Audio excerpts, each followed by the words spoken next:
I never believed in the strange things people whispered about the hours between midnight and dawn, when the world was silent but never empty. That changed the night I woke up at 3:17 a.m. The first thing I noticed was the quiet, not the usual nighttime quiet. And the hum of the fridge or the creak of the house reminded you were alive. No, this silence had weight. It pressed against my ears, filled my lungs, made the air thick. I sat up, staring at the clock. It was frozen at 3:17. I had looked at it earlier that evening hours ago and it had been working fine. Now, it didn't tick. The second hand didn't move. The only motion came from the shadows stretching along the walls, twisting like smoke caught in a current I couldn't see. At first, I thought it was my imagination, shadows playing tricks.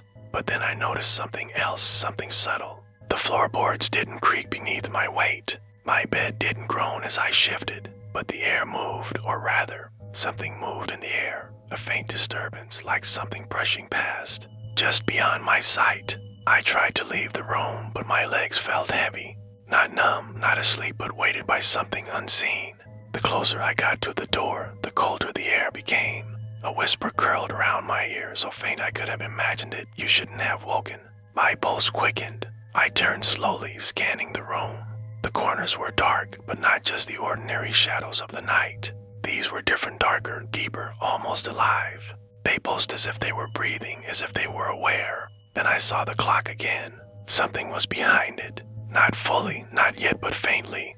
Pair of hands pressed against the cracked glass, fingers curling, stretching. They didn't belong to anyone I knew. No human could bend that way. No human could move so deliberately, so patiently. I froze. My own reflection in the glass, distorted by the cracks, stared back at me, but it wasn't me. The eyes were wider, darker, filled with anticipation. And then I realized I hadn't actually woken up at all. I had been waiting. For what? I couldn't say. But the shadows knew I was awake now, and they liked it. The room tilted. The walls seemed to breathe.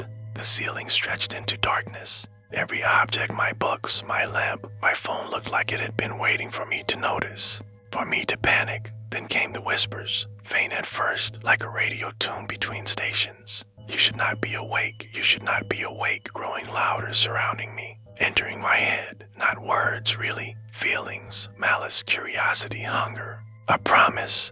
I couldn't move. My hands didn't respond. My heart felt like it would explode. The clock remained frozen at 3:17, but the world around it had shifted into a space that shouldn't exist in, or that waits, liminal and patient. And then I felt it behind me, against my shoulder, brushing my skin. Not cold, not warm, just there. I didn't dare look. I couldn't. I closed my eyes, tried to breathe, tried to remember that it was just a nightmare. But the air pressed in. The shadows watched. The whispers circled. I woke again, my eyes opening to the same room, same frozen clock. Only now it was 3:17 a.m. again. I understood then. Some things don't let you go. Some hours don't end. Some stories only happen when you're awake. And I had woken at the wrong one. Like and subscribe if you dare to return to 3:17 a.m.